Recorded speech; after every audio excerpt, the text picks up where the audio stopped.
Hi there, my name's Kieran Hall and I'm Verdant Works Maintenance and Technical Support Officer. Around the site I do many jobs, from sweeping the cobbles, changing the light bulbs and undertaking small little engineering projects such as the bummer that we have behind us. And it's called that because when it used to go off, all of the workers would say bummer because they'd usually have to start their shift. This was back in the day when clocks weren't a very common thing, and so you had to go on the site whistle in order to know when the shift would start and end.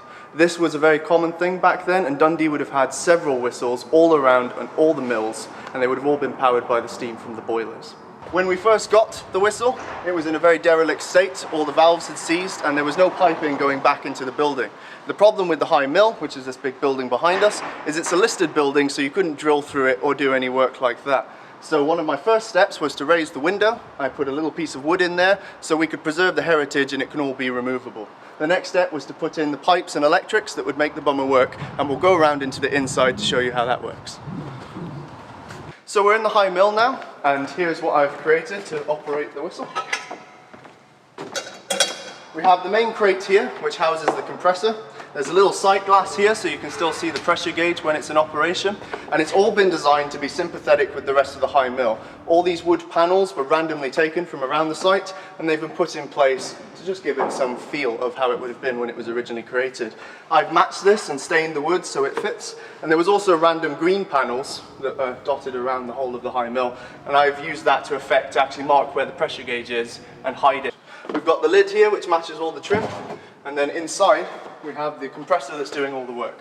Now this will pump up air to 100 psi, which can then come out through the back of this box and up into our control box at the top. So now we can take it up into the control box. So in here we have a variety of controls. We've got the main air valve here, which takes the pressure and allows it to go through the piping so it can actually come out through the top of the whistle. We have a little thing here which is called a solenoid. Now that's an electric valve that can be opened by pushing a button, and that releases the steam, or air in this case, at the top of the whistle to make it sound.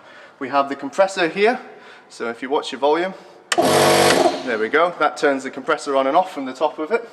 And then we have the water drain on this side. Now that valve you saw on the outside of the building, it's always open, and so when water inevitably comes through the whistle, when it's not in operation, it can drain away and not cause any more problems.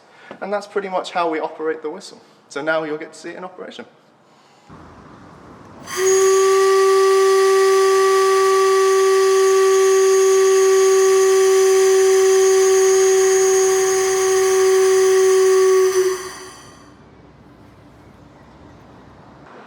We hope you enjoyed that, and hopefully there'll be some more projects like that in the future. Please follow us on all the social media sites and feel free to let us know what you think down below.